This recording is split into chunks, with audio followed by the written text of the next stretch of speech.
You're listening to the Berks Weekly Podcast. My name is Jason Hugg, and today my guest is local author Denise Schleicher. Denise, tell me a little bit about the book and where it all started. Okay, well, I read in the newspaper, in the Reading Eagle, in 2014. They kept running every day or every other day about the Christmas tree that was placed in the center square, and that it was ugly, and people really had a hard time with it. A lot of people were complaining about it.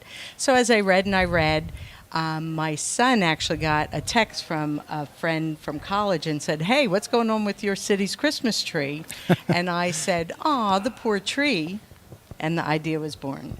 I thought I'll write a story from the tree's point of view, getting his feelings hurt. Well, so that's where it originally came from. And then I thought, I'm just going to write a story for my family. So actually, the ugly Christmas tree, Mr. Douglas Fir is my father's name. He is deceased, but that's where I got that name. So every year we always got a Douglas Fir Christmas tree. So then I just started writing. I also am a fourth grade teacher, so I am familiar with children's book, Pottstown at Lincoln Elementary. So I'm familiar with children's books. So I just start writing about it, and we also do a program there. It's called Social Emotional Learning. So it's about empathy, compassion. So I put that in my book. That children, and helping them to see that words can hurt and make someone feel bad. Yeah, so that kind of goes into the theme a little bit. So that's where the idea came. So then I wrote the story. And I shared it with my family, and they were like, "Oh, you got to run with this. This is really good. I think people will like it."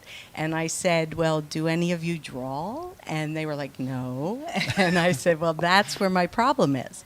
So I asked a couple people. I asked some art teachers at my school and at the high school. I asked some friends I knew, and everyone was like, "Oh, yeah, I'd love to," but they never had the time.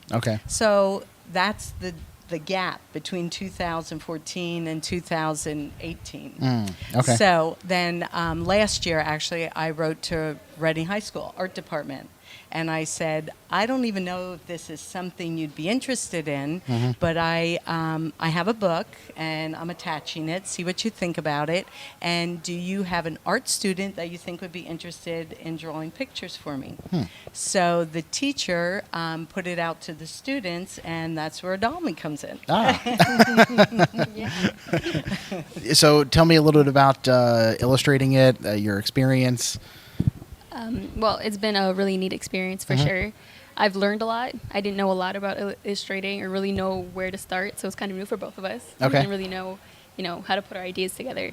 So I read her book, which when I first read it, I thought was really cute, and I was like, wow, I'm glad I get to illustrate this. And so I would look at little sections of her pages and see what were highlights and try to really portray that in my illustrations. So I think I kind of did that with the illustration. Right, I was thrilled. So she would draw something, and then she would send it to me. "Is it okay?" And I'd be like, "Wow, it's great." And then I asked her if she could add some personal details. And so she did that. So the book is really, really meaningful to myself and my family. Because their names are in there, there's dates in there. So I originally thought it was just going to be a family treasure, but people at work encouraged me to self-publish. So then I talked to Adalmi, and she was like, "Yeah, and she is much more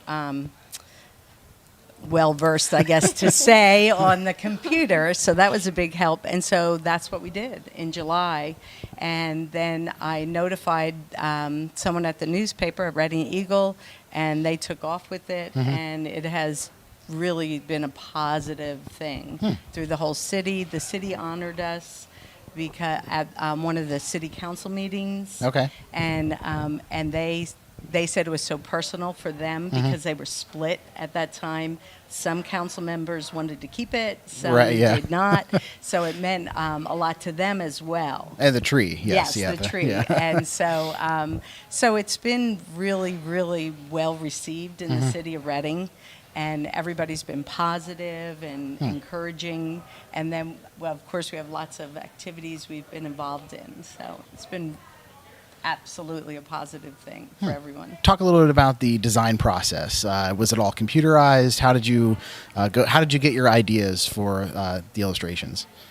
Well, at first it started with markers, and I started with paper, and I started sketching it out. It took me a while to really actually get the Christmas tree, because at first Okay. it looked literally like the Charlie Brown tree, and then I was like, I was, trying new things to see what best fit or what I liked the most. And so I ended up going with this little character, well, big character. Yeah, it started with the paper, markers, and pencil, and then my sister introduced me to a little tablet where when you draw on it, it comes out on the computer. Oh, okay. And so I started playing with that and really seeing how it worked, and that's also one of the things that I learned throughout this process, how to use that little tablet. And so with that, I continued there to I used that digitally. So like maybe like the first 2-3 pages were first on paper, and then I transferred them digitally and like scanned it and then drew on it. How long did it take to do that? The whole process I of think illustrating. the whole thing took, I think in total like a year. Okay. And because I was dabbling, it was my senior year, so I was dabbling with college applications and A little scholarships bit and all more that to do stuff. than So, yeah. right. Yeah. But I did have fun with that. So like whenever I wasn't busy with school, I was like, okay, yay, I can actually like I have time now to work on the illustrations. So Is it kind of weird working on something like this year round when obviously December is a Christmas month kind of thing? I mean, I think it came to mind a couple of times, and Okay. I'm like, well, it's like, it won't. It's not out yet, so it's just it was a nice process. And Yeah. like my husband and I would go to the tree lightings. Okay. So this last one, we went and we took a whole lot of pictures, and then we shared them with her, and then she picked up some of those things and put them in the Okay. pictures, which are great, because if you go down to where the tree stands, it looks like that. Right. Right.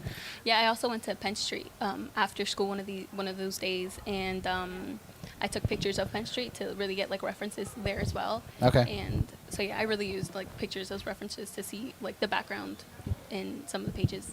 Yeah, it's a little bit more detailed than just kind of here's the tree and that's it. Yeah. Yeah, that's Right. great. That's really cool. So what are the reactions? How long is first of all, how long has it been out for? We published July 22nd. Okay. And so it's been out since then, and it has been very successful. I mean, at a local level. Right, yeah.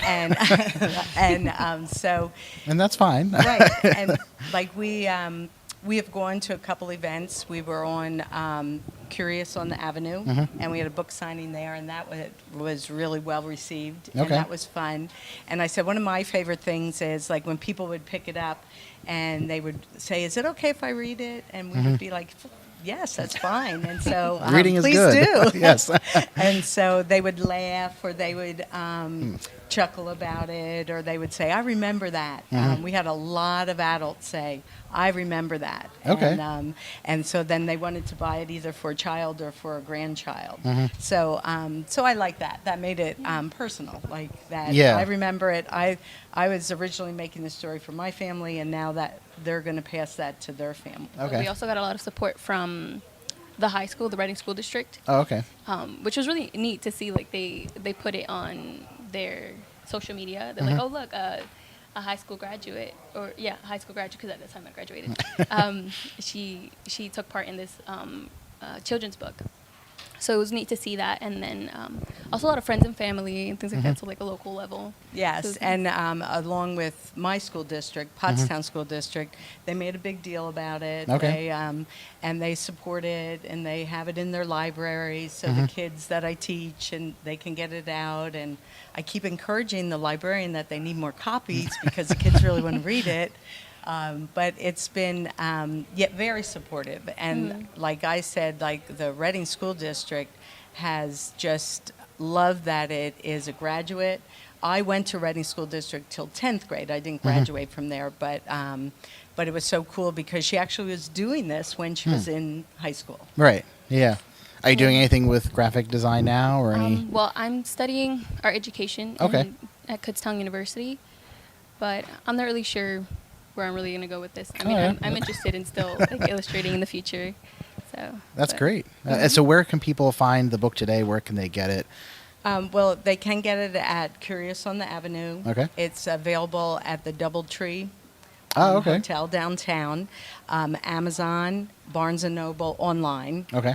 And we're going to be at Antietam Winter Market on the 17th from 5 to 7. We'll be Okay. there signing. So that kind of brings up the fact that you'll have a book signing here at the Reading Public Library as well. Yes. When is that? Dates, times? That's going to be December 22nd from 12 to 1. That's great. That's awesome. Thanks for talking with us today. Yeah, thanks. Thank you.